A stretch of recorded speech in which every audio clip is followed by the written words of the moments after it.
So how do we find a seller? I hit on this already. Maybe some of the traditional channels where you find a house aren't going to be appropriate for this. The residential realtor who helped you buy your house may not be the best person to help you find this. You need somebody who specializes in commercial real estate, but more specifically, you need to use resources that specialize in this particular asset class, which is this outdoor hospitality space, specifically RV destinations. So there are brokers who work specifically with RV destinations. If you choose to work with a broker, they can be a great resource for you.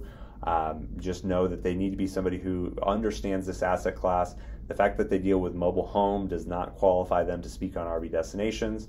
It's a different type of property. It's a residential property as opposed to a hospitality property with a transient user base. The underwriting is different. So you need to make sure if you're working with a professional, you have the right professional. There are marketing agencies out there. These will sometimes present themselves like brokers, but really what they're doing is they're just helping campground sellers who are typically selling on their own get their properties in front of people. They will have consultants at these firms who maybe present themselves like a broker would, but they aren't providing the same fiduciary duties. They're just, again, helping market the property. These can be good resources for finding these too. They do have many websites that are specific to RV destinations. One of my favorite is cold calling. We're calling businesses, so it's an easy way to get in front of campground RV resort owners.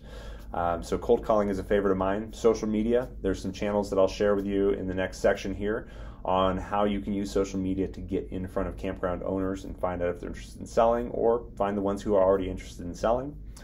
Direct mail is a great way to get in front of them too, sending letters out to them in the mail. This is done often in the residential real estate world just to cast a wide net and get in front of a large group of potential sellers. Pop-bys.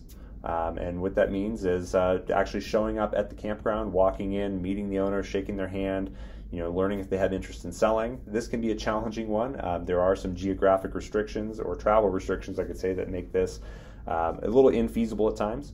And then there are lenders who specialize in RV destinations who are going to have a database of campground owners who they've worked with who may potentially be interested in selling. So these are great networking contacts to have. So we're going to start talking about brokers and marketing agencies. As I specified, there is a major difference in this. So you really need to know who you're working with. But the big thing is just to understand that the way we interact with a seller's broker or a marketing agency really isn't much different. We need to take steps to protect ourselves and our privacy going into it. But do know that if you're working with a broker, they're typically going to be required to state somewhere in their marketing or to tell you at some point or maybe disclose to you that they are a broker representing the seller and that they don't owe you any fiduciary duty. Now, they do owe their client a fiduciary duty, which means that they owe them some of the same representation an attorney would owe them.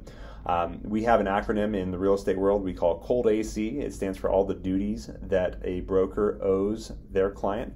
So care, obedience, loyalty, disclosure, accounting, and confidentiality. Big two in there being disclosure and confidentiality. If you tell a broker representing a seller anything, they are duty bound to disclose it back to their client. You can't tell them anything in confidence if they aren't representing you that you don't want the seller to know. They're expected to take that back to their client and disclose it to them. So don't tell them anything about, you think it's worth more, but you're willing to pay less. They will tell the seller exactly what you told them. Don't tell them anything about your position or your ability to perform. If they are representing the seller, they are not representing you. They do have certain duties they owe you. However, that just means that they owe you honest and fair business dealings. That's it. They can't put you in a position or defraud you. They're there to represent the seller. Just know that. Marketing agencies are a little bit different. However, while they may prepare some documents, they may sometimes even help the seller prepare a contract. They don't have the same duties. However, they also are not bound to give you any confidentiality. So always assume, whether you're working with a seller's broker or a marketing agency, just assume that they're going to disclose anything you say back to the sellers because that's who's ultimately paying them. That's the best advice I can give. They are also not duty bound to disclose anything from the seller to you without the seller's specific consent to do so. So just know that going into it. You just have to understand that's the relationship. And we're going to talk a little bit more about that listing broker and what their objective is. So a listing broker's objective is to sell the property as quickly as possible to get the largest audience and to get them the highest price, the most favorable terms. That's what you hire a broker for. The broker, again, has no loyalty or duty to the buyer, and they will often take an offer that you make and use it to go shop for a better offer. So don't get offended when you submit your offer and the broker gives you some kind of a line that they're not going to be able to get in front of the seller until the weekend or until next week because they're traveling and they're out of cell phone range. They're buying themselves time to take the offer you made and go to other prospective buyers and say, I have this offer, would you like to beat it? And then they'll eventually come around to you and say, hey, we got a higher offer, would you like to beat our other higher offer? Don't take it personally. They are doing what they are duty bound to do to the seller. So that is what they get paid to do. It's part of their job.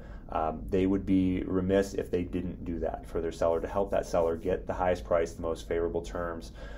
They will often fetch a large enough increase, the best terms, to net a gain for the seller over having sold it themselves. Part of this comes from their larger audience, the fact that they're a professional negotiator. They're also going to help their seller avoid some of those pitfalls just by representing them with experience and with knowledge. So just know going into it, that's the listing broker's duty. These are some of the expectations going into it. There are some negotiation strategies that will help you get past some of those walls that are put up by brokers and help you maybe put a little bit of heat on the seller. But ultimately, these brokers are experienced. They do this every day. If you don't go in with proper representation yourself, it's possible you might be along for the ride.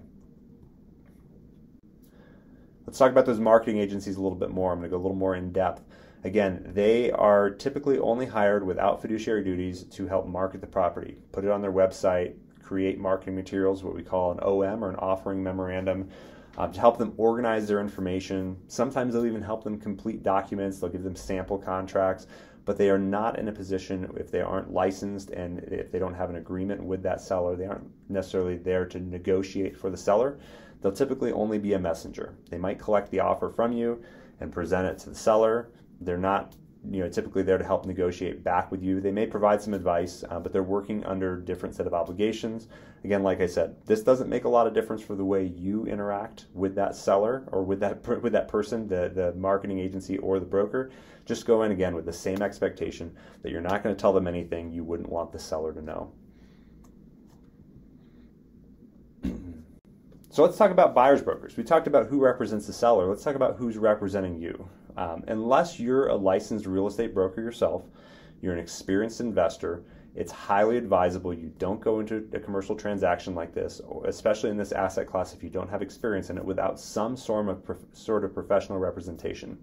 So we talked before about brokers.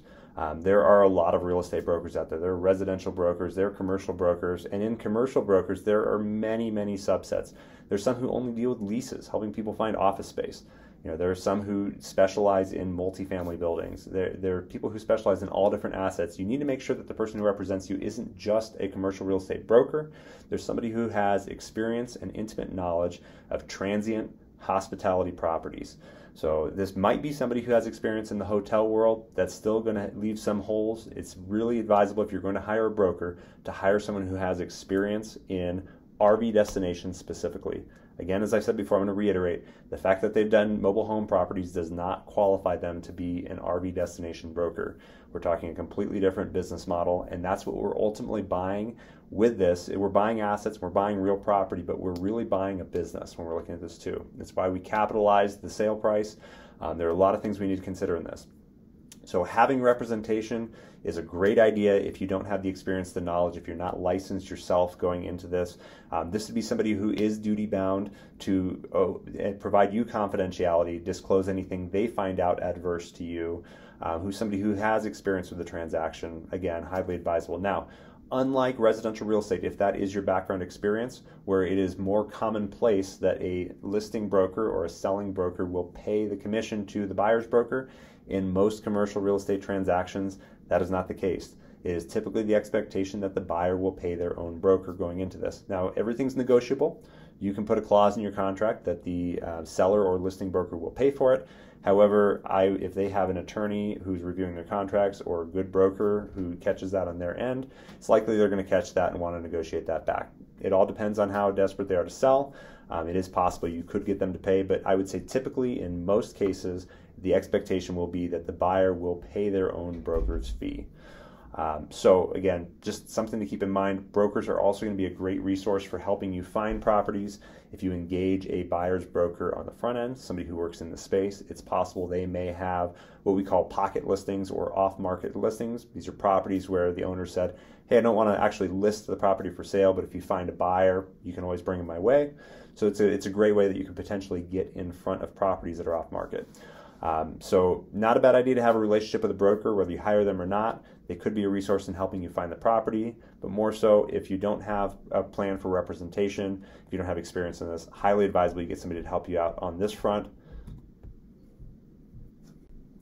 Or hire an attorney. In some cases, you're going to hire both a broker and an attorney. In fact, this is very common for someone who wants complete and proper representation. Well, a broker does know the contracts, does know what should be in a contract, can be a good resource in reviewing contracts.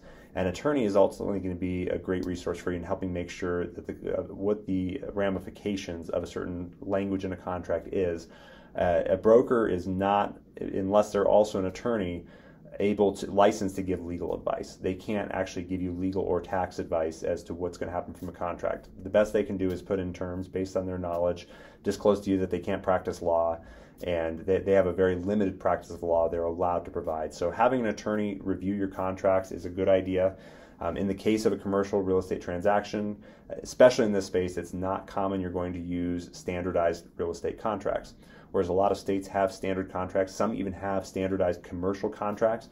Typically, this type of property is going to require such special language, such special terms, that you're either going to have to heavily amend a state contract or start with a purchase and sale agreement that's drafted by an attorney. Now, know that these attorney-drafted agreements are typically slanted to favor the party who paid for the writing of that contract.